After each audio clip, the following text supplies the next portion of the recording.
What's good, people? Welcome to another episode of the Undiluted Football Show. I am your host, Toni Afoke. Another week of football. It's been a mad one, and we're going to get straight into it. But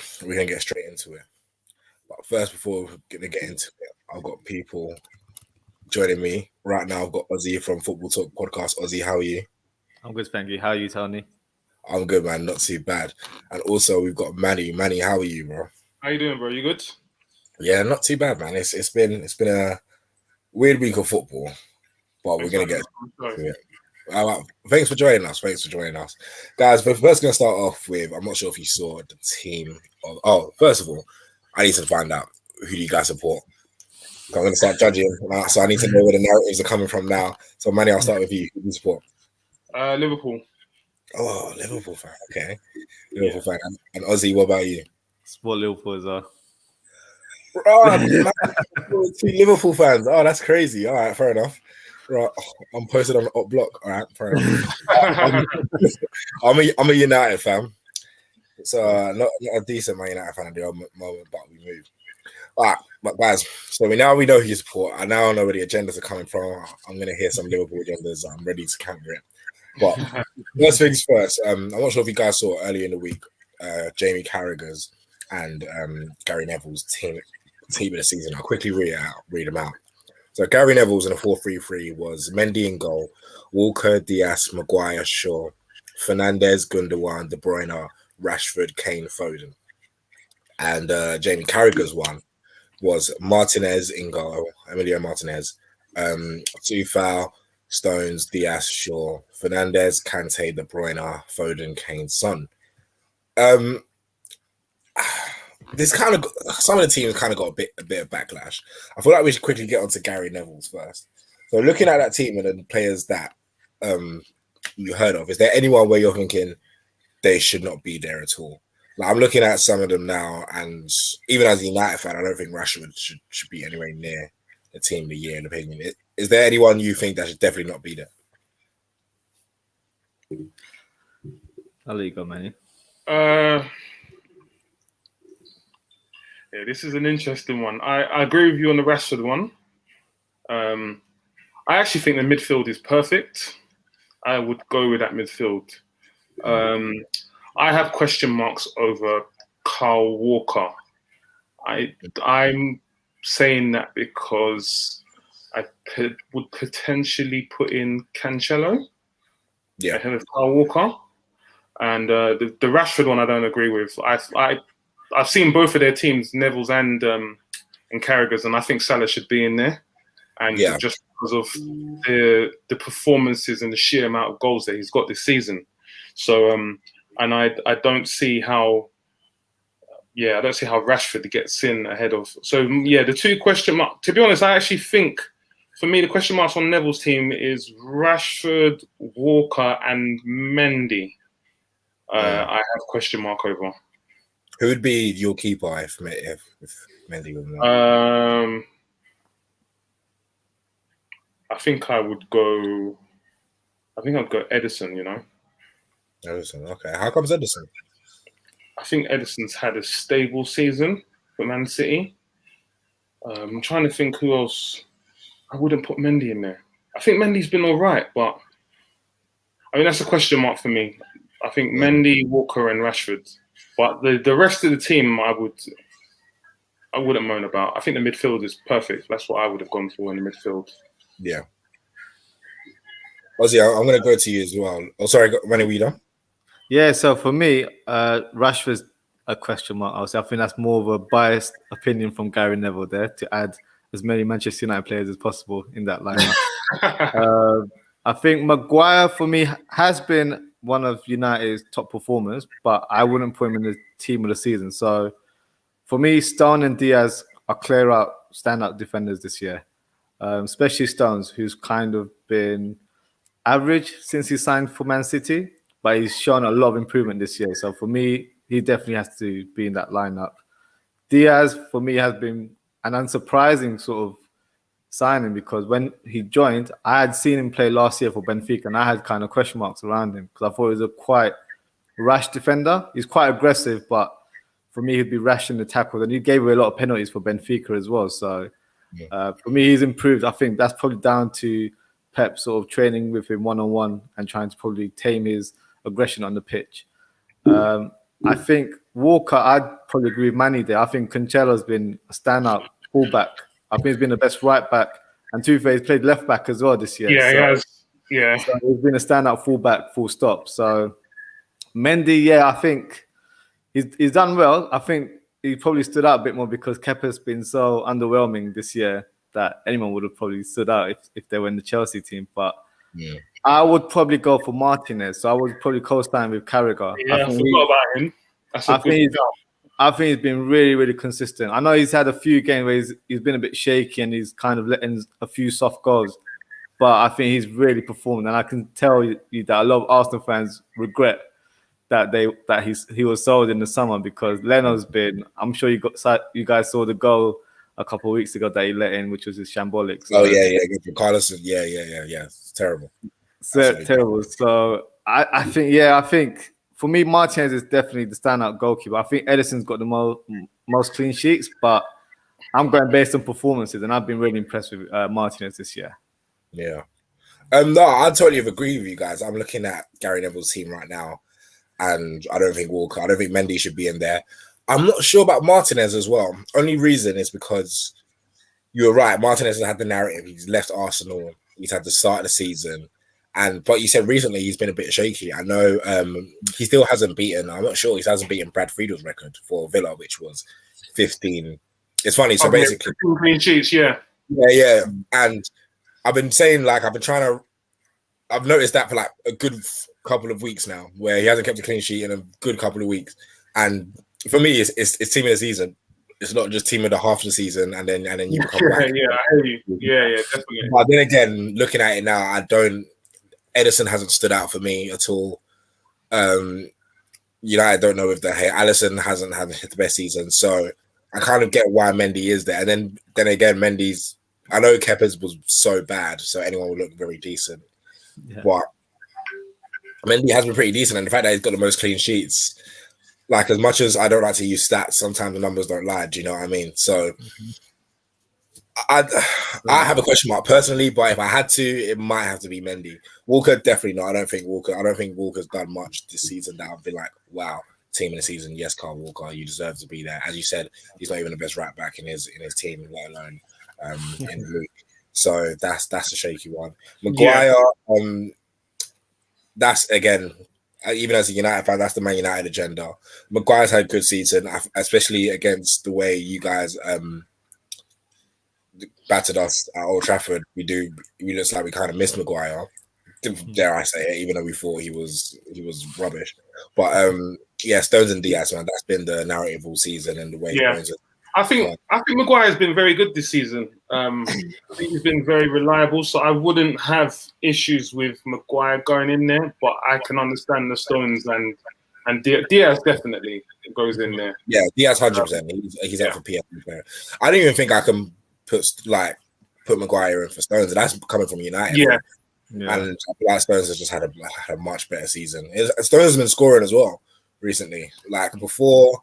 I remember before he scored against us at Old Trafford, that was like his first City goal in like 2-3 years or something stupid like that. And then now he's been coming in a bit clutch for City with the goals. Luke Shaw as well. Yeah. Luke Shaw for me is a shoo-in at left back. I think he's been the best left back this season, and just. Lovely to hear from Liverpool fans, you know. No. I could admit that he's been the best left back this season, and to be honest, it's quite fitting because in the sense of I've kind of followed. Obviously, we've all followed him from when he was an 18-year-old at Southampton, and when I watched him when he played I think it was on the Poch. I believe was it on the Poch? Yeah, it was Poch. And he just looked very mature for his age at that time. And obviously, as the years have gone on, he's had injury issues, weight issues, all kinds of form issues. So I'm not really surprised by this. I think he's now getting to that stage of his career where he's got a good bit of form behind him, and we're seeing the talent that he really is, and that's the reason why you guys bought him for 30 million. back in 2015. So yeah, and I believe I think he was a teenager back then. Still, I think. Yeah. So you know what I mean. So the talent is there, innit? He's a good player. He's just had issues with like injuries and so forth. But this year I think he's been the left back, to be honest. Yeah, I co-sign it. I think if you look at all the other teams, Chilwell for me has been quite inconsistent. He's been in and out of the team. Robertson had a good first half, but I think after December, Liverpool have been terrible defensively anyway. But I would not put him in the sort of top tier of that anyway. And for me, I think, I would definitely go with Shaw as a shoe-in. The only one I would probably consider that's had a good season is Cresswell for West Ham. I think he kind of stood out as well in terms of the teams that you wouldn't expect to be challenging for top four. So I feel like he's definitely improved this year as well. But regarding centre-back, so for me, Diaz and Stones are definitely a shoe-in. But one player I've been really impressed with, Fofana. For me, he's been amazing this year. I didn't know much about him before he joined. But as a young 19-year-old, first season, and he's just coming and he just looks unbelievable to me. Yeah, so, you don't see that. Yeah, him and Saliba were together. Yeah. And I've got Arsenal fans still hoping, because apparently Saliba was the better one of the two. Yeah. And I've been saying to Arsenal fans, I'm not seeing that at this moment. So I've got a few of them clutching onto the fact that, Arteta's not been playing him and so on. But from what I've seen for Fofana, he is very good for his age. And he's only going to get better, you know what I mean? So, but that's credit to Leicester, to be honest. I think they've just got a good setup there, like infrastructure in terms of their scouting system and everything. Yeah. So, no surprises there, to be honest. Yeah, I'll definitely say I would even put, even if we didn't have to do Stones and Diaz, I would put Fofana over Maguire as well. I feel like Fofana's had an amazing season, especially debut season in the league. To come as a 19-year-old centre back, you rarely see that, and as you said, he's only going to get better. Looking at the midfield, I feel like we have no questions in the midfield. Gundogan, De Bruyne, Bruno Fernandes. Yeah, I have no questions on that, to be honest. It speaks for itself. Yeah, I agree with that one as well. I think one player that maybe would have, for me, I was debating between him and Gundogan was Soucek for West Ham, because I feel like he's a pivotal player in terms of the number of goals he scored. I know he was there last year on loan, but he technically was a new signing this year as well, and I feel like he made a big impact. But I wouldn't have replaced him with any of the midfielders, because Gundogan for me was just unbelievable for those. At one point, I would have said Gundogan was player of the year. He's kind of tailed off a little bit, but it was at one point he was very serious at one point. But I have no qualms with that midfield, to be honest. Neither do I. I feel like, especially when he was playing that false nine role when De Bruyne was injured, he managed that. Definitely. So I don't have any problems with that role. Now the front three. I'm going to look at Gary Neville's front three, and so it's Rashford, Kane, and Foden. I feel like the only person that should be there is Kane, in my opinion. Yeah, 100%. As much as I love Phil Foden, I don't think he's had a season where I'll be like, yes, you're assuring for team of the season in the front three. And Rashford as well. That's just in the Man United agenda. I'm not even going to try and defend that as a United fan. That's literally just the Man United agenda while he's in there. I don't think Rashford had an amazing season to be putting him in anywhere near the PL team in the season. But so the two wingers positions, I'm going to ask, who would be your replacement for Rashford and Foden? Salah's a shoe-in for me. Salah. Salah's a shoe-in for me, man. Is that the Liverpool head talking, or is that just in general? It's just the facts. It's just the numbers don't lie. Numbers are not lying, man, at the moment. And for me, I just don't see how they would both. Obviously, we know about Neville's. It works.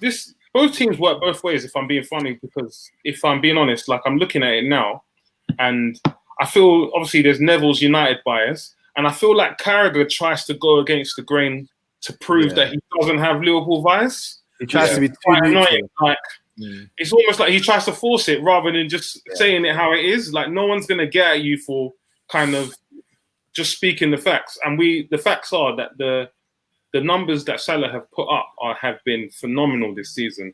And for me, he should be a shoo-in on either side. I don't understand why. I don't understand it's funny because I don't understand how Son gets in ahead of Salah. Do you know at the start of the season where Harry Kane and Heung-min were having that duo? Yeah, but like you said, it's not half a season or a quarter of a season. It's what you're doing throughout. And Son has tailed off. Yeah. He's tailed off massively. So he's had his highest scoring Premier League season though, Heung-min Son. Oh, has he? How many goals has he scored? I know it's plus 15. Okay, he's more of a. I think Son's like a purple patch kind of guy, isn't it? Like I would say, he goes on. He's got 17 goals this season.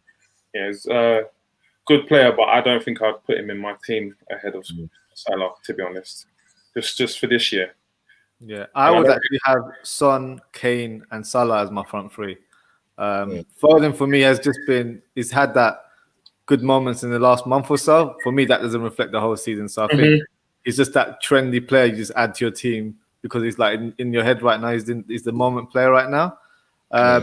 Son and Kane had that great partnership where they were both setting each other up, scoring lots of goals. So for me, there is no other sort of left-sided player that stood out. Like Manny has been awful, and Manny will probably agree with me as well. So there's no awful. So I'm not gonna have any kind of Liverpool bias towards that. But I'm just thinking there's no one else that's really had that kind of impact. And if you're trying to fit it into that kind of formation, I would put Son ahead of Foden. That's for sure. I just think. I think the Foden narrative is just they're trying to push that right now, and he's a brilliant player, but not enough to be in the team of the season. So Kane's a shoo-in for me. Salah would go. I'd probably go with Ozzie on that. Salah and Son. Yeah, but I would say. Like I agree with Salah. I'm just going to play devil's advocate here. I agree 100% that Salah should be in there. I feel like he's still scoring 22 goals. He's matched with Kane so far on 22 goals. But with the season Liverpool have had, can you put because Liverpool lost games, right? You lost crazy games. You lost to I don't know how many times you lost at home, but it was getting ridiculous. And Salah played those games, right? So as much as he scored 22 goals this season, throughout the season, there's times he hasn't showed up for his that doesn't really fit the bill of a player that should be in the team this season. I know the numbers don't lie, and you score, and he's been the one scoring for you so much so that he's in the running for the golden boot. But with the season you guys have had, can you really would you really put a Liverpool player in that team this season? I would put Salah in there. I think he's the one player that's constantly showed up. He hasn't. Don't get me wrong. He's had games where he's gone missing, but there have been key moments where he has actually delivered the goods. So for me, I would, with the season Liverpool have had, I wouldn't put any other player in. To be honest, I think Salah would definitely get in there for me, innit? But as far as any other players, no, you're right on that. We've been poor, but I think he's been one of the shining lights this season. Yeah, I think in terms of our front three, you can't. Well, Firmino's never in that discussion as a top number 9. But as a front three, Salah for me. There are moments where he doesn't do much during the game, but he'll have that pivotal moment where he'll score and he'll have that clutch moment, and then you'll remember that he scored a goal. But I'll be honest with you, without his goals, we'll probably be close to where Arsenal are or bottom half. That's how I see it. We were really bad from January onwards, where he literally bailed us out. So for me, I know in terms of when you do the team of the season, you look at overall performances in terms of the team as well. But for me, he stood out for us in terms of how many goals he scored. And if it wasn't for his goals, God knows where we'll be in the league right now. So that's why I think he should definitely be in the team of the season. Yeah, as I said, I do agree with you. I was only just playing devil's advocate, and I was just thinking, is there anyone else that could? But as much as Liverpool have sucked this season, Salah hasn't. Basically, in a nutshell. So pretty much, yeah. So pretty much that. All right. So looking into the start of the season, the start of this week. So Man United had to play 32 games in a week, and it started off when we played our C team against Leicester, which ultimately gave the title to City. And people started complaining about that the fact that United and Oli made 10 changes. I want to get your thoughts on this. First of all, did you feel like it was a bad thing to do? People were calling for United to get fined. People were calling for our heads, saying that it wasn't the right thing to do. I want to get your thoughts on this first. Do you feel like because even Klopp came out and said if he was in that situation, he would do the exact same thing. I take the same stance as Klopp. I feel like Ollie has every right to pick what team he wants. He's been put in this situation to how many games? You played 3 games in how many days? We it was 4. So we played on a Sunday. Yeah. We played on a Tuesday. We played on a Thursday. Yeah. So he can't be expected to put bangers out against Leicester and then do the same against Liverpool. So it was quite clear what he was going to do. That he was going to rest against Leicester and then put the main hitters against Liverpool. And Klopp's right; he would have probably done the same as well. And to be honest, the talk of like United getting fined and all of that is just nonsense. To be honest, it is what it is. Like we would have probably done the same. And don't get it twisted, Ollie did it. He knew what he was doing. He's a United man. So it's almost like he's doing what's best for his team, but he knows that whatever he's doing is indirectly affecting Liverpool. But that's not his business at the end of the day. His business is to take care of his team and not worry about other teams. At the end of the day, Liverpool had their position to get more points on the board with or without Ollie. Do you know what I mean? So it's not a question of Ollie doing United favours, whatever. We had games that we dropped points in, and we're in that position because of us, not because of what Ollie's doing. Do you know what I mean? So for me, talk of that was just nonsense. It was expected. When I saw the lineup, I wasn't surprised. So it was almost like when we played you guys on, was it Thursday? When I saw the lineup, all the main hitters were there. It's just like, Liverpool got to win this game. It's win or bust. You know what I mean? So no complaints. I've got the same stance as Klopp on this. Yeah, I totally agree with you. I think all of this talk about getting fined is it's a lot of nonsense. To be fair, I don't think you have to think of it as Klopp kind of described it. It was a crime that they had to play 3 games in 4 days. Yeah, that's the joke. Full stop. So, in terms of as a Liverpool fan, in a selfish kind of way, I knew they were going to play a weak team against Leicester because I feel like they probably wanted to have the stronger team against Liverpool so they could beat Liverpool, one of the strongest rivals. So that was always on the agenda. So it's not a surprise to me, but selfishly, I would have wanted them to beat Leicester, so it would have helped our chances for top 4. But having said that, it was kind of the writing was on the wall. He was not going to play the best teams in each of those games because right now, second is kind of cemented for Manchester United. So there's no need to play your best players in every game now. And they've got Europa League final coming up soon as well. So for me, what did you expect from Ole in terms of how he set up the team? So I don't blame Ole in terms of what he did. All of this fine talk is, it's just a lot of nonsense. Yeah, nonsense. Yeah, man. No, I totally agree. It's United were put in that situation. What can you do, right? You just gotta make the best out of the situation. And if it helps Liverpool not get in the Champions League, I'm here for it. So, as a United fan, like, respectfully. After that, Chelsea slipped up against Arsenal, and then obviously slipped up in the FA Cup final. I feel like we should quickly get onto Chelsea now. In a couple of these episodes, I've always looked at the Chelsea side and I've said, you know what, they're good. I'm not going to deny that Chelsea not good, but I've seen this before. I've seen a manager come in and have a purple patch. Now, I know managers can. We've seen it with Arsenal. Arteta's purple patch got him an FA Cup and a Community Shield. I've seen it with Ollie. Ollie's purple patch got us that unbeaten run in the league, and then we've done a madness in PSG. I've seen it happen before. And the concerns I had about this Chelsea team is that, one, they don't score enough goals.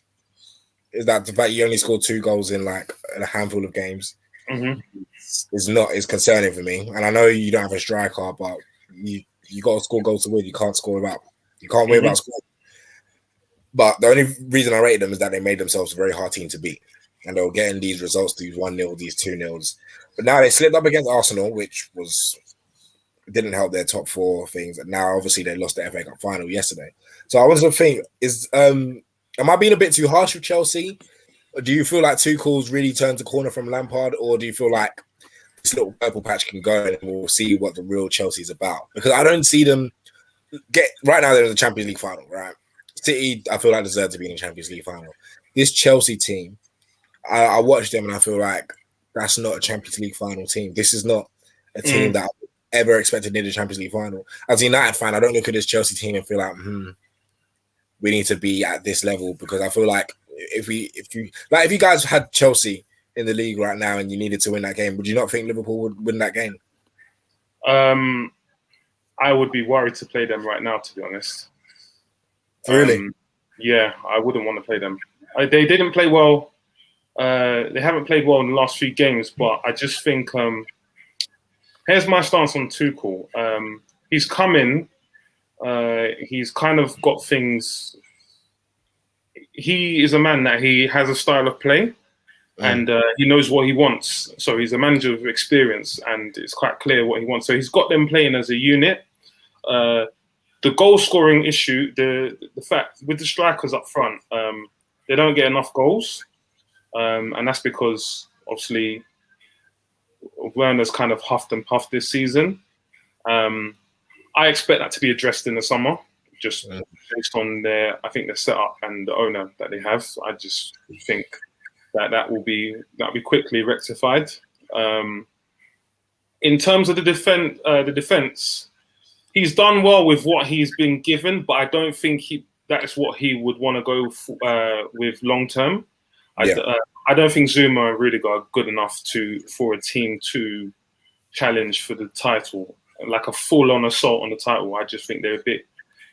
They're good defenders, but they're not like top defenders. Do you know what I mean? So there's still a bit of work to do, but he's got them playing as in I think he's kind of got his message across to the squad as a unit of what he wants. Whereas when Lampard was there was no there was no like identity to the team. And I think they kind of struggled in that sense, but obviously they've got an experienced manager who knows what he wants. The thing is that he hasn't got the players at his disposal right now aren't really his players. But from what he's done with what he's been given so far, as in what he has in front of him, I think they've done all right, to be honest. But like you said, the end of the season is crunch time, if I'm being honest. Like they could either end up with it all, or they end up with literally nothing. And obviously they've blown the final. They could miss out on top four, and they could blow another final. Do you know what I mean? But I don't know. Right now, I don't think I would want to play them. But that's just because we're not in good form. Like we're in good form, but like just I think we're not playing the way we're known for. Do you know what I mean? So I wouldn't want to play them as it stands right now. But yeah, we just have to wait and see how they get on over the coming weeks, whether they get into top four and win the Champions League final. But I didn't watch all the game yesterday. I watched a bit of it, and they looked like they huffed and puffed, especially up front. It's been. But I think he's done all right, to be honest. Coming in, I think he's a manager with experience, knows what he wants, and has an the team has an identity. I feel they have an identity. They look more cohesive as a unit than when they did under Lampard. Yeah. I don't know what you think about it, Ozzie. Well, to be honest, when he first got appointed, I went on record on one of my episodes and said that he's a bang average manager. So I kind of put power on my face when I said that. But that's because from what I saw, you can still say that. I don't mind. Yeah, because when I saw what I saw in Dortmund, I feel like he had an attacking philosophy, but nothing really in terms of defense. So that's why I've been quite surprised in the way he's set up. Like he's really defensively good. So for me, their weak point is up front. Like Werner, for me, I know we tried to sign him last summer. Yeah, he needs about 10 chances to score one goal. Yeah. So, and I feel technically he's poor, man. Like, yeah. I think you can tell he's not up to speed with the Premier League. He needs a good few seconds to control the ball and then think about what to do next. That's not how it works in the Premier League. It's too aggressive. So for him, maybe next season we'll see more of him, but I'm not that sure in regards to Werner. But yeah, in terms of Tuchel, I think I've not been impressed in terms of his record, but I feel like what he's done so far is a good achievement for Chelsea. But like you said, Manny, it could go either way in it. Out the window next week. The final. Yeah, man. Yeah, because right now that final defeat is hurting Chelsea fans. Trust me. So yeah. For me, like you said, I think City. going into Man City, that's not. I feel like they might have had an outside chance, but now I'm seeing. I think City were favourites anyway, based on how they play and how they set up. But now I feel like it's definitely on their agenda to win the Champions League now. Yeah. I feel like Chelsea might fall apart. Even top four is not guaranteed now. And you said if nothing happens, that's it. Like this whole Tuchel narrative is in the mud. We started right all along. For me, like Ozzie said, they've got real problems up front, but I think they can quickly rectify that because of the type of owner they have. And we all know with Roman, it just depends on what side of the bed he gets out from. If he's in a good mood, he's going to splurge in it. So obviously, Werner's just hasn't really got going. Like he's just huffed and puffed this season. I think Tammy Abraham is done. I think they're going to get rid of him. I feel, I think maybe there might be about a dozen Premier League clubs after Abraham. I feel that would be a good investment for quite a few clubs. So, and then obviously Giroud's at an age where he can't really influence as much as they would probably like. They're gonna be in the market for a striker in the summer, and that's a weak point for them. And then obviously, like I said to you before, I think the back line, I feel they've made a big L, and I've called it. I don't know if I mentioned it to Ozzie with letting go of Tomori. I don't think that was a good move, to be honest. I feel like Milan will activate that deal. Because I personally think that Maldini and I think Franco Baresi, they were top defender. They're no dummies. They know that they've got a decent defender in their hands. So it's just a question of putting up the finances. I don't think Chelsea should have got rid of him on loan. I felt like he could have been decent alongside Thiago Silva, that experience. But for me, Rudiger and Zuma, they're okay defenders. But if Chelsea want to challenge for the league title again, they've got to upgrade on those. Who do you think is that Sorry? striker? Who do you think right now, in looking at this transfer market, who do you think is that striker that Chelsea need? Everyone wants Haaland. Everyone wants Haaland, but obviously Dortmund qualified for the Champions League today, I believe, and he's got a release clause next summer of £65 million. So I feel like a few clubs will be in on that, including Bayern Munich. I think Bayern Munich are being very quiet, not saying nothing on this, because I feel like obviously Lewandowski is should be 34 at the end of this year, 33, 34, I think. So obviously he's getting on in age, and they need to kind of. So a few clubs will be after Haaland, but I don't see Haaland moving this summer. I think they're going to keep him. I think the price, unless someone offers something absolutely stupid, and I wouldn't put that past Roman in it at Chelsea. But that's what I'd like to say. That could be Chelsea. Chelsea could be that team. Yeah, I wouldn't put it past them. It'll be a Haaland type of striker. I think Haaland would do well at Chelsea, to be honest. I think the setup is there in terms of the chances that they would create, and because we've seen Werner get chances and he just doesn't. He's just a mess. He doesn't bury them at all. So imagine Haaland in those situations. So, but like you said, there are going to be a few people after Haaland. So it'll be interesting to see who Chelsea get as a striker. I do think they will go for a striker in the summer. I just don't know who.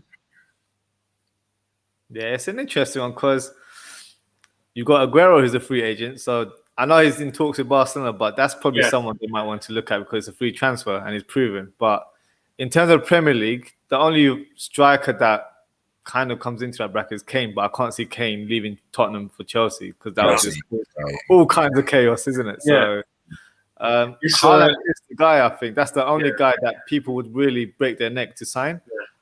There's no other striker that comes to mind for me that... To be honest, I would, if they're... I think if there was a club that would put out a silly bid for Haaland, it would be Chelsea. And obviously, Dortmund have come out and said they're not selling this summer. They're not selling unless someone hits 150 million euros, which is not going to happen in a pandemic. No. But if someone offers substantially over the 65 million release clause, which comes in next summer, surely Dortmund would consider selling. Do you know what I mean? But I do know if Haaland's still at Dortmund next year, there's gonna be hella clubs after him. Like, yeah, so many people are gonna activate that release. What about Lautaro Martinez or Lukaku? Could you see Lukaku coming back to Chelsea?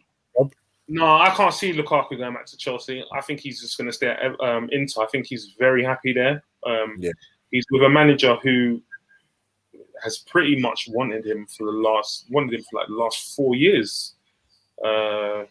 It's because when United got Lukaku, that's when Conte wanted him as well. Yeah. And I think that's when Conte kind of fell out with the hierarchy because he really wanted Lukaku. So that's a player that he's been after and he managed to get. And you're seeing Lukaku flourish under Conte, so I can't see that happening. I saw Martinez is about to sign a new contract at Inter, so I can't see that happening either. But Lukaku would be a good fit at Chelsea, but I can't see that happening at the moment. Yeah, I agree. I think with Lukaku, because he's played at the Premier League for a number of years, I don't think that appeals to him anymore. So for me, playing at Inter where he's treated like a god there right now, the way he was celebrating the other day when they won the title, like I'm sure he's loving life in Milan right now. So I don't see him trying to pack his bags anytime soon. Lautaro Martinez is an interesting player because I feel like if Man City were to get him, he would be a perfect fit because he's quite similar in terms of how Aguero plays as well. So he would be, if I was Man City, that's the kind of striker I would try to go for. But they're going to want like 100 million euros. I don't know personally, but I don't think the Premier League will appeal to Martinez at this stage because he's only been in Europe for about 2-3 years now. So if he was to leave, it'll probably be for one of the Spanish teams like a Barcelona or a Real Madrid, where it's kind of the norm for a South American player to move on to that part of the world. So the Premier League would only appeal to a player like that if obviously a high salary is in the agenda right there, or playing for a manager like Pep. So it depends on who the manager is. I don't think Tuchel has that power to kind of attract those type of players, in my opinion. So interesting to see who they go for in the summer. This summer will be interesting. Like I said, there's going to be some interesting. So I agree with Manny in the sense that I don't see Haaland going unless Haaland breaks the bank for him. But we'll see, because Chelsea need a striker. Do they break the bank for Haaland or not? And whoever has a good Euro tax, I know there might be one striker out there that has a good Euros, and then next thing you know they're going to get signed. We see it every year with a competition. We just don't know who yet. But going on to Leicester now. Leicester win the FA Cup yesterday for the first time in their history. In the past 5 years, they've won a Premier League and they've qualified for the Champions League a couple of times. Brendan Rodgers out here doing his thing at Leicester. Yeah, I was not skeptical of Brendan Rodgers, but I like to question. I know when everyone jumps on the bandwagon, I want to be the last one to jump on the bandwagon, just because I've seen it too. I've seen people get hyped up too much, and then reality hits, and I'm like, I told you so, guys. So obviously, everyone says Brendan Rodgers is a top manager, and just before the United win, they were kind of capitulating in the top 4 race because I was thinking they could end up losing out on top 4 exactly how they did last season. But now they've won the FA Cup, they're still in the running for top 4. Do we start to consider Leicester as a top side now? Like, I know they've been in and amongst the top 6 or however we want to call it for a long time now, and they're not Leicester City anymore. I see them as like, okay, Leicester's a big 6. If we had to swap the big 6, I'd probably swap like Arsenal with them, man. You know what I mean? But do you guys consider Leicester a big side now after this recent success?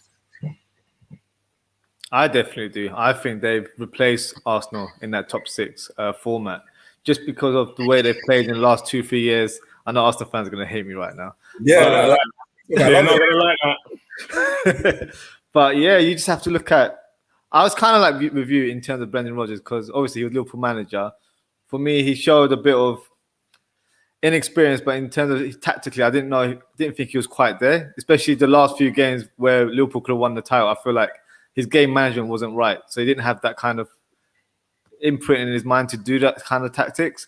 But obviously, going to Celtic, where he won numerous trophies there, and obviously probably an easier place to win league titles, I guess. But he's definitely improved since he's come back into the Premier League. So for me, yeah, I have to go. I feel like they're definitely top in terms of how they're playing.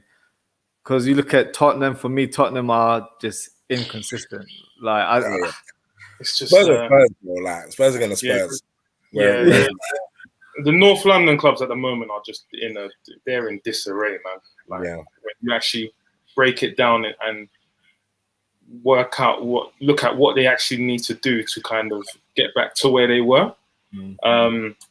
So I would probably say, Leicester, they're in the conversation now, but I would like to see them kind of do it consistently. So, like for example, they get in, and then we don't want to see a drop off. You know what I mean? So they need to be constantly, and they've done it for 2 seasons in a row. They obviously missed out last season, which I thought was inexcusable because they had a healthy lead on United to get into the top 4. So so I would say yes and no. I'll probably sit on the fence on this one, and I'm only saying that because I feel like it just takes it takes a good recruitment window for like a Spurs, but that's if they keep like Harry Kane, for example, just to kind of get back in that conversation again. So it'll be interesting to see. But Leicester have done well. I think their recruitment is very good as well. Just their whole infrastructure, and they've had like many good purchases over the years. So obviously Mahrez, Kante, Ndidi, Nacho looked like a good buy.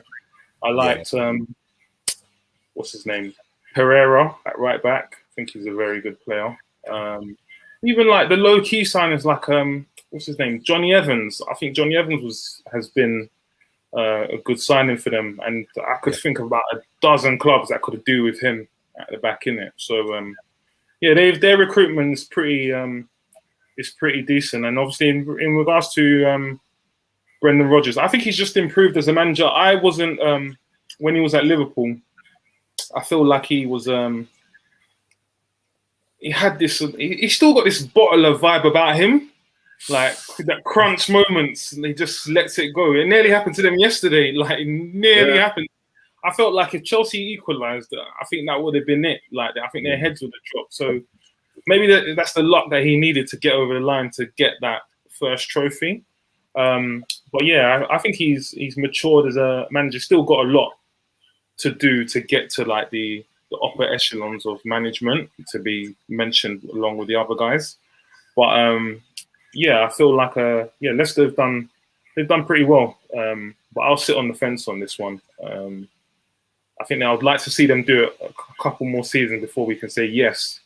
Or why not we just have like forget the top 6, just say top 5, you know what I mean? Just start dropping teams out. Yeah, some people need to go, man. Arsenal will just end there because of history. And man. So it's just but it's more top 6 because of the finances. So that's why that term is being that term gets pushed around a lot. It's more finances. It's got nothing to do with what they're doing on the pitch, because if that was the case, then Arsenal and Spurs definitely wouldn't be in that conversation.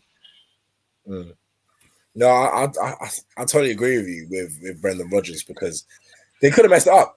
They didn't. So yesterday was mate. They could have messed it up. And I was listening to his his post-match interview, and then he was talking like it was Park. Like he was saying, I've been to 5 finals. I won them all. I was like, all right, Brendan. See how it is. Like, coming in with a stick talk now. He has got an element of arrogance to him as well. Yeah. Yeah. You know what? I kind of liked it, because he would take, like, especially after that, it kind of reminded me of, dare I say it, kind of reminded me of Fergie. Of the sense that he was like, he's just like, I've been lucky enough to be into 5 finals and win them all. And I was like, it's at Celtic. It's not hard to win a final with Celtic. But I feel like it's good for him now. He's made Leicester a good team. They have very good recruitment. I remember when they got Yuri Tielemans on loan, and anyone that's played Football Manager in their life knows about Yuri Tielemans, right? Or FIFA. So I could have told you for free that this guy was going to be very good at football. And when they signed him for 40 mil, I was like, why wasn't any other Premier League team? Man United could have done the Yuri Tielemans. Why wasn't any team looking for someone like that? And then again, look at the goal he scored yesterday. It shows good recruitment. They know how to sell well, because they'll get these They'll get these English overdone. They'll get these English dons who are good, make you overpay like 80 million for Harry Maguire, and then boom, and then make money off that. And it's a good moral. Training grounds. Yeah, exactly. Get a new training ground for it, and then sign some players as well. Because now, if anyone wants to try to sign Wesley Fofana, that's going to be a stupid amount. It's the same for like Ndidi as well. It's just going to be stupid prices. Like, you know what I mean? There's no point in anyone from Leicester because it's going to be stupid prices. Stupid prices. Even like Madison or Soyuncu as well, because they're going to be the players that, especially Madison, close to English players, that is a player that everyone would want in their team as well. Because he has that creative spark, but his price has just gone up from yesterday onwards. So. Exactly. I would even cost 80 mil. What's Madison going to cost? Yeah. We've been linked tentatively with Harvey Barnes. I believe he's got like 2 years left on his deal. I think even the price tag on that will be. It's just not. It's not worth it. Man. It's not. They're not the club to deal with in time. We all saw that with Maguire, isn't it? So and Chilwell as well. They just got good. Chilwell, I really like. To be honest, I kind of monitored Chilwell for a long time because he was actually our first choice left back before we got Robertson.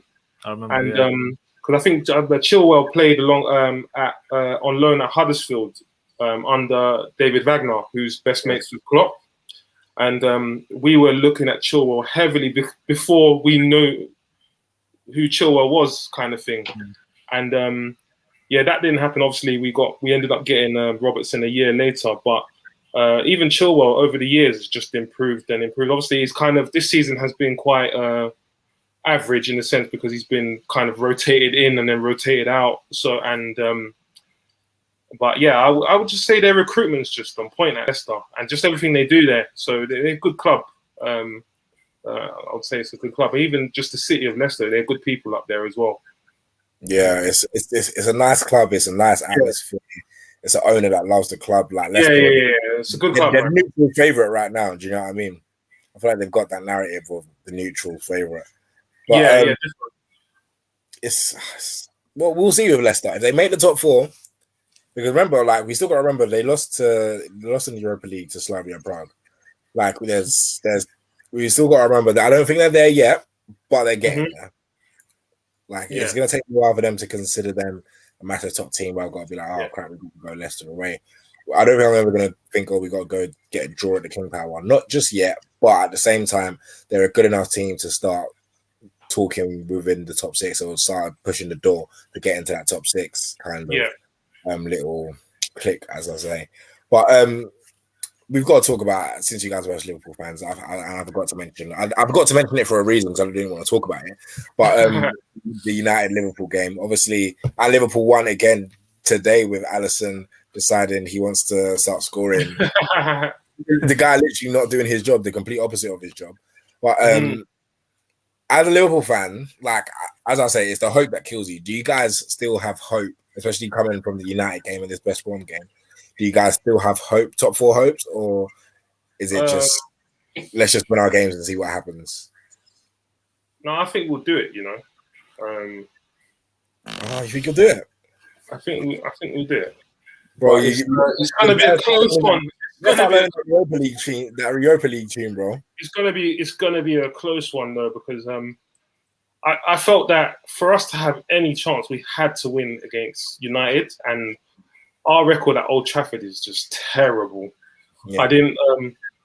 If before that game went on, if you had given me a draw, I would have snatched it out of your hand. I would have taken the draw. But the fact that we got a win at Old Trafford, that was it was just an all-round good performance, an attacking performance as well, and it was helped out. Like United did look a bit like a mess at the back without Maguire. Just obviously, everyone makes fun of Maguire, but now you don't have Maguire for one game. You see what you're missing when he's not there, kind of thing. But even from an attacking perspective, we just played well. I think it was we got going, and it was just it was more fluid, our attack, than I've seen in recent weeks. So it was just all around a good win. I wasn't expecting it, if I'm being totally honest. So, and it would have been annoying to win at Old Trafford, and then if we had dropped points today, it's just like you've just undone all that work that you did at Old Trafford. So, yeah, I was happy with the result because I didn't expect it, and even happy with the result today. But I think it's mathematically, like, if we win the 2 games, we get into top 4. There's a strong possibility of that. But we will have to convert the chances that we're creating, because we're creating chances and not putting them away. We created a few chances today, and I'm in no doubt, like sides like Burnley and Crystal Palace, they're better than what we played today. So we need to be just on point. We created the chances, but we just didn't put them away. And yeah, we just, in the end, we all know the story of Alisson. It was very fitting for him to kind of get the goal. Quite emotional at the end. I was very happy for him with his goal. With what he's been through this season. Yeah, it was just a fitting way to end that game and take the 3 points. And I love the fact that Big Sam was rattled as well. Like the fact that we did it to him, because I know he was very annoyed as well. So yeah, man, it'll be a close one. I'll be sitting down in my living room on Tuesday. Watch is it Chelsea Leicester? Is that on Tuesday? I think it is. Yeah, they play before we do, innit? We play on the Wednesday, right, Ozzie? Yeah. So yeah, I'm gonna be sitting there just watching that. I think we'll probably need a Leicester win to make it a lot more like congested. I don't think a Chelsea win helps us. I just think it makes it a lot more straightforward if Chelsea can lose another game. So ideally, I'd like Leicester to. But we need to do nonetheless. We have to do our job, innit? It doesn't matter about what other teams are doing. We just have to keep winning games. I think we've got Burnley next, so that'll be a tough game again. But yeah, it'll be more of the same stuff with Burnley, because they're going to play exactly the same way that Big Sam played today, which is just launching the ball and trying to win the second any drop-offs. So yeah, it'll be an interesting game on Wednesday. Yeah, I've got probably a bit more of a cautious approach just because of the way the season's gone for Liverpool this year. So on paper, you'd expect Liverpool to beat Burnley and Crystal Palace, but in the past, we all know that that's been like our bogey team, especially Crystal Palace somehow managed to get a point. I know we beat them 7-0 earlier in the season. You slapped out 7-0, man. That ain't a bogey team, no, man. No, but in the past we've lost league titles because of Crystal Palace and stuff. So that 3-3 still haunts you in your head. Yeah, it's still in the back of our minds. So and Burnley's at home as well. So it'll be nice to actually, the players actually get a crowd as well. So hopefully that'll lift the players a little bit, because when we did have that crowd in November, when Liverpool played Wolves and we won 4-0, that you could tell it definitely lifted the players' morale. That will help us against Palace, yeah. Yeah, Palace, and I think there'll be 500 fans from the Liverpool side coming to Burnley, so at least that's something for us to kind of cheer on regarding that. But I'm taking it as a game at a time. I think it is in our favour because Chelsea play Leicester. I feel like if that fixture wasn't in place, then I would say our chances are quite difficult. But because points will be dropped with our rivals, it's there for the taking. So all we have to do is focus on winning, and then we'll just see how it goes. Can't depend on anyone else dropping points. We have to focus on winning ourselves. So that's how I'm looking at it right now. Yeah, today was a big win. A big win. It was a massive statement. But I feel like obviously Alisson's goal made all the other stuff go under the radar. We missed some gilt-edged chances. The Manny chance, Mane's not playing well at all. No. It's not looking good at all. Do you think it's down to Jota's out as well? So that's one of my shaky points. If Jota was still in the team, then that would have kind of helped us or eased our kind of worries that if Mane's not having a good game, we put Jota in the team. But now Jota's out for one week of the season left, but he's out for the season now. So I feel like that's kind of dampened my mood a little bit, because I've not been I love Manny, and I think all Liverpool fans do, but I've just not been impressed with him whatsoever this year. I think he's been the worst out of all four of the forwards. Yes. He's been the worst. I think it's down to I just think he's tired, I think it's a burnout. Like, I don't think he's had a summer off in about 4 years, like just constantly going. And I just think it would be good to just get away and then just recharge your batteries and go again. But he's been very, very poor, and it's almost like I was saying to my mate today. It's like, if you're going to be disrespectful to the manager, at least play well, because like you disrespected him on Thursday, and then you put this performance in. It's just like you're not giving yourself any like legs to stand on, kind of thing. And it's like it's not that he's not trying; he's just not playing well at the moment, and it's just not going for him. Like even for me, it's his shooting. His shooting's been woeful this year. Yeah, the couple of shots he had this year, they weren't even going on target. They were going off target. So yeah, that's been a concern. He's been like a shadow of himself this season. Yeah. So and I think I think he's fatigued, to be honest. I think him and I think Bobby. I'm not excusing Bobby, because obviously there's chances that he should be scoring, and it's annoying with the Bobby narrative as well, because I feel like people say Bobby should score this and that. Yeah, he should, some of these chances, but he's not a striker. He doesn't think like a striker.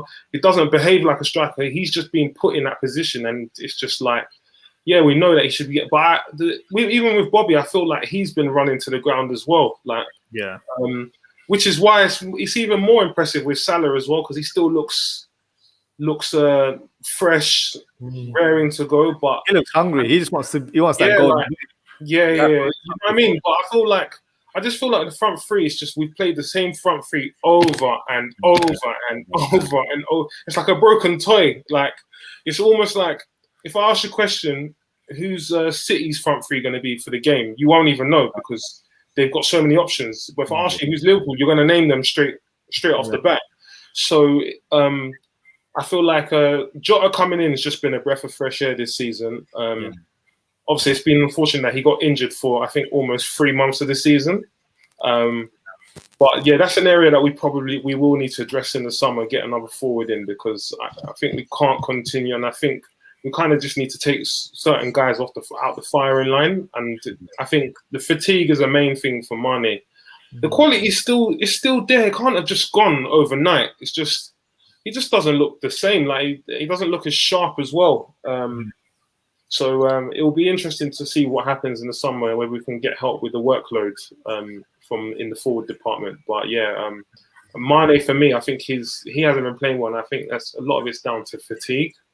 So yeah, I think it's a mental burnout as well. Because he plays so much. So because you can see when he plays, he just lacks that confidence to take on a man as well, where normally he would just breeze past through people. So yeah, I think he needs a rest this summer. Hopefully, he'll come back ready to go for next season. Did Mane contract COVID? Yeah. So and there's a lot of talk within the fan base that it's obviously people react differently with COVID. Everyone has and people saying that there must be some sort of link there, because his performance. If you look at the start of the season, Mane started on fire at the start of this season, and then once he contracted COVID, the form just went downhill. So we don't know. We're still trying to work out what's actually gone wrong. But I think it's more of a physical thing. A player like that can't just lose his quality. I think it's just the more physical thing. So I'm hoping summertime goes away, go and get a nice holiday, recharge your batteries, and then just, come back and go again. But obviously, when you come back, other people are there to help you with the workload, and that's going to be down to our recruitment and our owners putting their hand in their pocket and going to get a forward player to help out with the workload. You know what I mean? Who is that forward player for you Liverpool fans? Who are you? That's a whole other question. I'm going to put it out there, yeah? Like, we need a number 9 in it.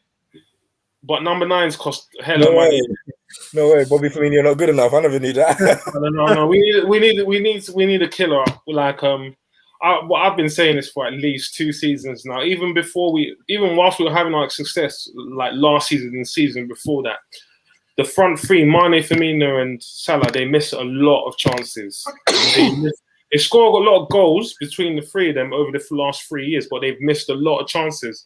So I would just like to see that goal scorer, someone that gets annoyed, gets pissed when they miss a chance, not when they're not when I'm seeing Salah, Mane, and Firmino smiling after missing a chance. Like, I want to see a killer in there that gets annoyed.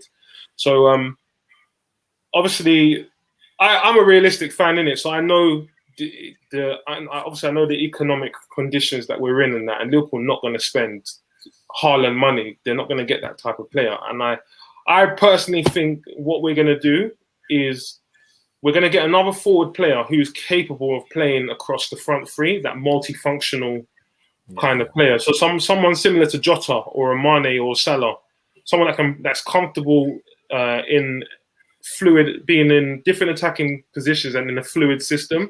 I don't think we're going to get a number 9 as a striker who just gets goals. I just think that costs too much money, and they're not going to do that.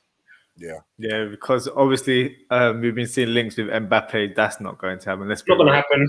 It's a waste of time. It's not going to happen. Haaland's not going to happen. So I kind of agree with you. It's going to be a forward that can play across the line. For me, if I had to choose and make a prediction, I feel like we've been linked to him as well recently. He's a Dutch striker from PSV, Malen. Oh, Malen, yeah. Okay. I've seen him for a few years, and I think he's a decent player. But for me, the question mark is, can he do that in the Premier League? We've got Werner there, who looked amazing in the Bundesliga. Come to the Premier League, and he's not really done it. I know Malen was at Arsenal. He was at Arsenal as a youngster, yeah. Yeah, so he was quite highly rated there at the time. So for me, that's the type of player we'll probably look at. I know there's been links with Patson Daka from Austria, but for me, he's not the guy. I don't want that. We've had discussions about this as well. Yeah, for me, it's one thing stat padding in the Austrian league. When you come to the Premier League, it's a whole different beast.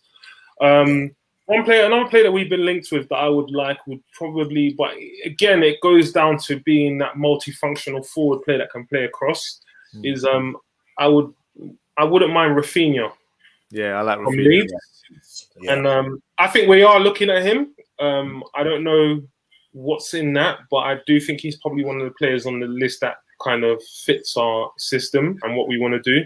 And maybe if Rafinha comes in on the right or the left or whatever, maybe Salah comes into down the middle. As we all know that Salah's just like, I feel like Salah's not the player that he was 3 seasons ago. I think he's just more concerned with goals. Like, he's just goal hungry. So seeing Salah down the middle could be something for the future. But I think Rafinha would be a good shout. But as well as that Marlon guy that you mentioned. But I don't think we've been linked with any other forward players that are strong links. Forward line. It's mainly been Marlon. I think Daka's been as well. We've been linked with Neto as well, but I think Neto will cost a bit. Pedro Neto. Neto. I think the boat's passed for us to get Neto. If I'm being totally honest, I just think he would be too expensive. But I do think they would like him, but I think that ship sailed. If I'm being honest. So it'll be interesting to see. We definitely need another forward.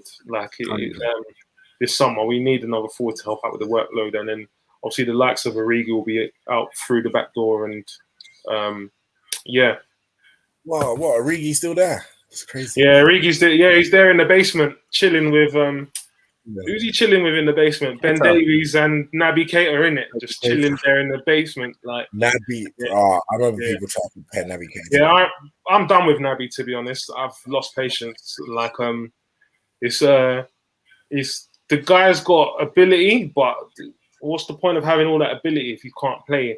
Like, if you're not on the pitch. So I'm kind of done with Naby. It's going to be interesting. It's going to be interesting summer. But from the way Klopp's been talking, I don't think they're going to do. He's going to make wholesale changes like I would like him to. I don't think he would. He was talking the other day of Ox being good next season. I'm just like, that ship sailed, bro. Like, well, you don't want any more play Chamberlain. Nah, I think that ship sailed as well. But one thing about Klopp, I don't know if you've noticed, he's a very loyal guy. Yeah. So I think that's one of his traits. He's just very, very loyal. And I don't think there will be wholesale changes like we would like, but there'll be a few outgoings, I guess. Like I think Origi's done, to be honest. He didn't even play today. He didn't even come on today. We needed the goal. So that says everything you need to know. So, yeah, it'll be interesting to see what we do in the summer, like all other Premier League clubs. Yeah, I think. Who would you like to sign for United? Because I know there's been a lot of links with United. It's in the papers nowadays.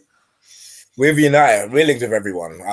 United get linked with everyone every summer. I feel like we need to sort out a lot of problems. We need a striker. We need a right winger. This is not in particular order. We need a striker. We need a right winger. We need a centre back, and we need a defensive midfielder. I feel like a defensive midfielder is key. I'm tired of McTominay, that McFred pivot. You can't win the champion. You can't win the championship with McFred. Can't win anything with McFred. I'll tell you that for free. We can't win anything. We're not going to win anything with McFred. You just need a monster of a DM in there, man. Yeah, we need a monster of a DM so we can play. If it was up to me, we have a monster of DM so we can actually put Pogba back in the midfield instead of this attacking front three and then put Bruno and Pogba as like two attacking eights. Kind of how like City used to do it with Silva and Bruyne and Fernandes. Okay. That's what I would do. We need a defensive midfielder. United fans want Declan Rice. I'm not massively overrated in my opinion. Yeah. I'm not sold on Declan Rice for the money that he's going to cost. I'm not sold on it. I think he's going to cost 60 plus M's, and if you give me 60 M's, I'll find you a midfielder better than Declan Rice. So I'm not really convinced of Declan Rice. Maybe Tushmeni from Monaco. Oh, no, not from Monaco. Sorry, from Lille. Tushmeni. Aurelien. He's at Monaco, I think. Is he at Monaco? Or was he at Lille? Yeah, he's at Monaco. Oh yeah, he was at Monaco. Why I say Lille? The guy from Lille, Samare. Bukayo Samare. Yeah. Samare is going Leicester. For Leicester. Again, see, look. Another signing that Leicester, another under the radar signing that Leicester are going to get, and I was going to jump on. I feel Lille will get raided this summer. I'm just looking. They drew today actually, 0-0. So they're 1 point ahead with 1 game to go. I think they'll do it. Yeah, they should do it, and hopefully when they do it, we should put the lights on the Poch. But yeah, I'm ready for that. But Tuishmeni from Monaco, I feel like that's the type of build. That's the type of build I need. Someone to sit in front of the back for as well. But he's a bit dynamic as well. Yeah. A right winger, I think in this, give me Jadon Sancho. Just give me that. He's a good player. He vibes. He wants to come to United. It's written in the stars. Give me Sancho. We'll sort that out. Centre back wise, apparently we can get Varane. Now this is what happens every summer, and I'm not going to fall for it. Is that we get linked with either Varane or Ramos every single summer, and it's probably because either one, they actually want to leave, which never happens, or two, they just want a big contract. And United is a team. Yeah, we've seen it. Sergio Ramos will be like, "I'm leaving. I want to go to United," and then, or he doesn't even say, "I'm leaving. I want to go to United." It's that his agent will fabricate the story. United fans will jump on it. There'll be a lot of talk about him, and then he comes out with a new bumper deal for Real Madrid. Apparently, Varane wants to leave. If Varane does go, I would love to see him at United. I feel like that's the perfect centre back to play. I've heard he does want to leave, though. I think he's looking for a new challenge. He's been there for 10 years, so yeah. If he wants to find a new challenge, come and challenge yourself in the Premier League. Come to Old Trafford. I would happily have Varane next to Maguire at Old Trafford because I feel like we need someone. We need a leader next to Maguire. I don't think Maguire is that guy of a leader. I know. Looking at that Liverpool game now, we're realizing, oh crap, yeah, we actually do miss this guy. But I still feel like if we can't have someone like a Wesley Fofana next to Maguire. I'm not saying Wesley Fofana's not good, but we can't have one of them young centre backs next to Maguire. Maguire can't. I don't think Maguire can be the best centre back partner in a centre. If we want to be serious, what about Koulibaly? Would you take him? Because he's at a cut price deal apparently.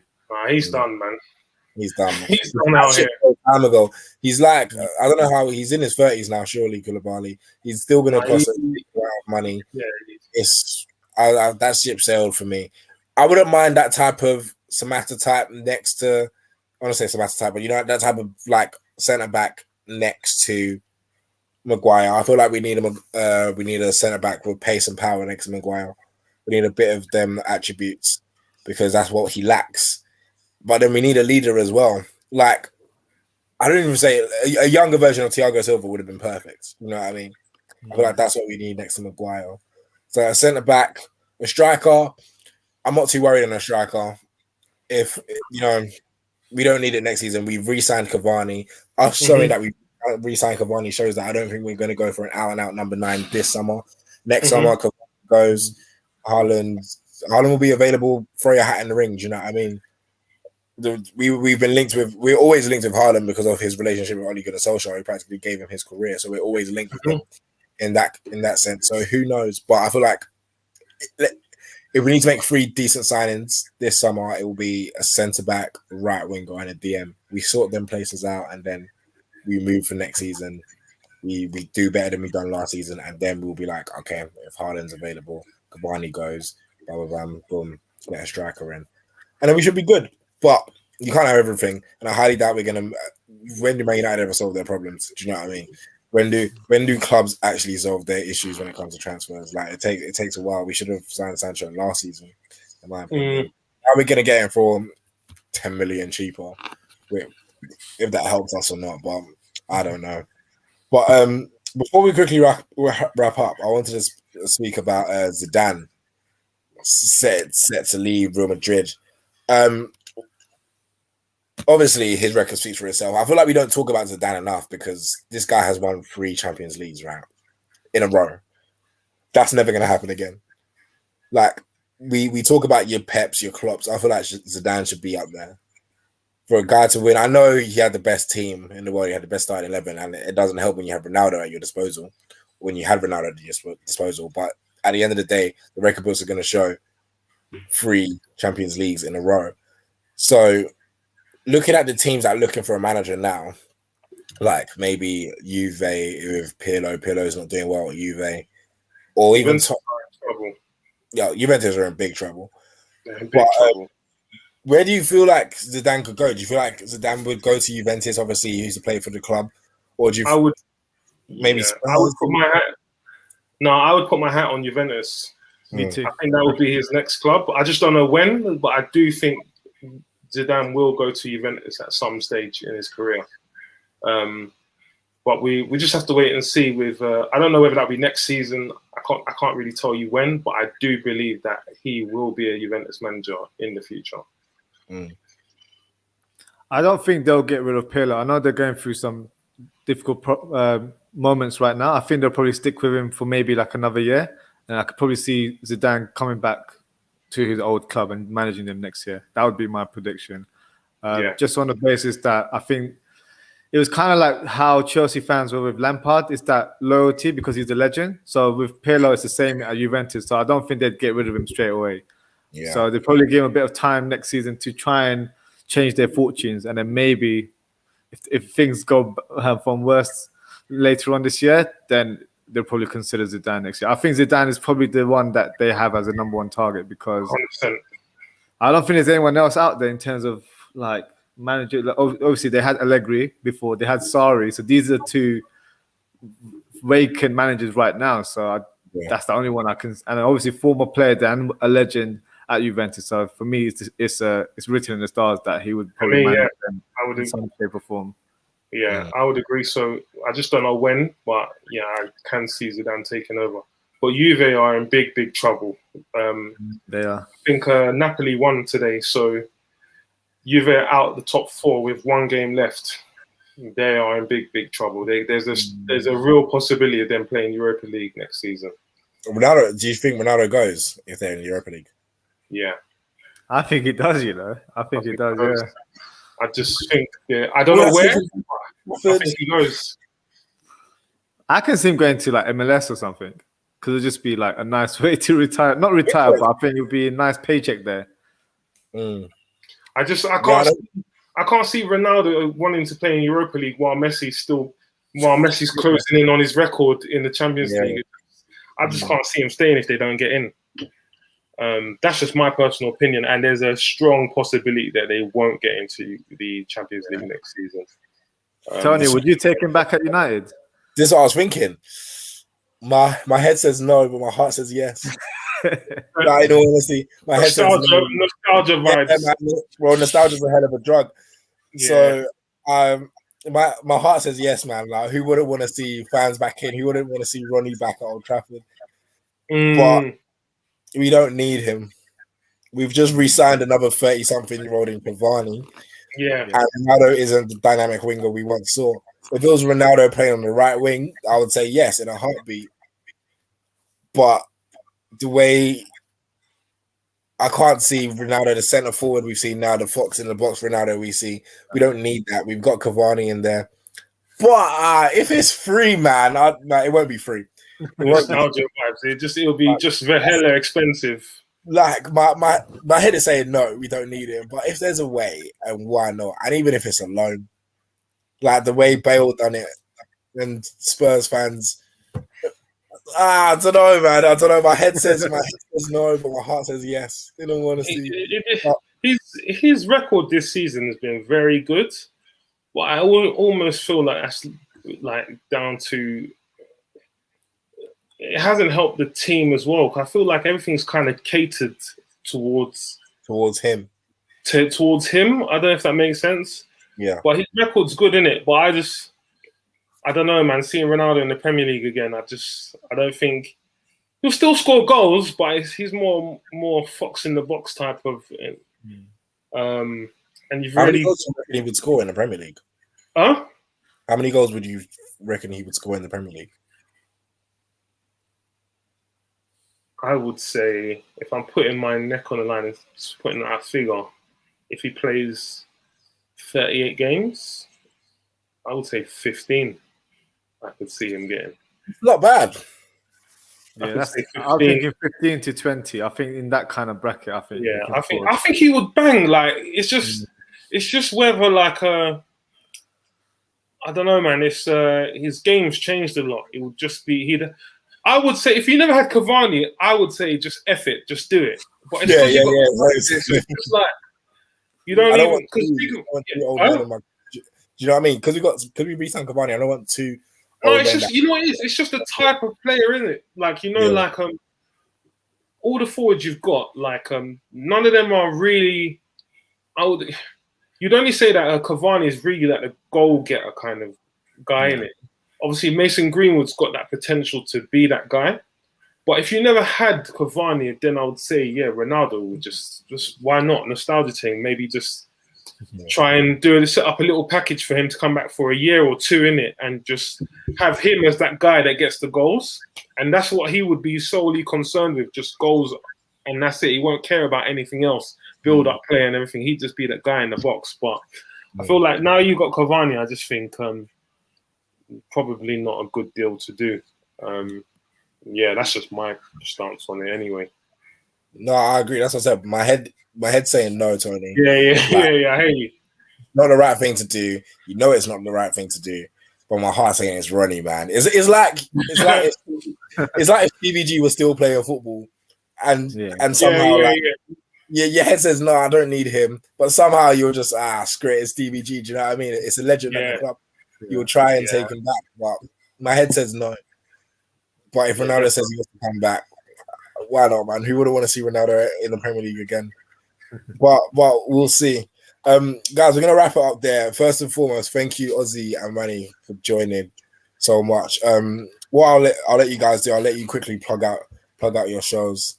Because I know you guys are doing your own thing, so feel free to plug whatever you want to plug, guys. Yeah, so I've got my own podcast, so Football Talk Podcast. I'll do weekly episodes. So I've got one tomorrow, actually. So if you want to follow me on social media, I'm at Ozzie FTP on Instagram and Ozzie.ftp on Twitter. So that's how you can follow me.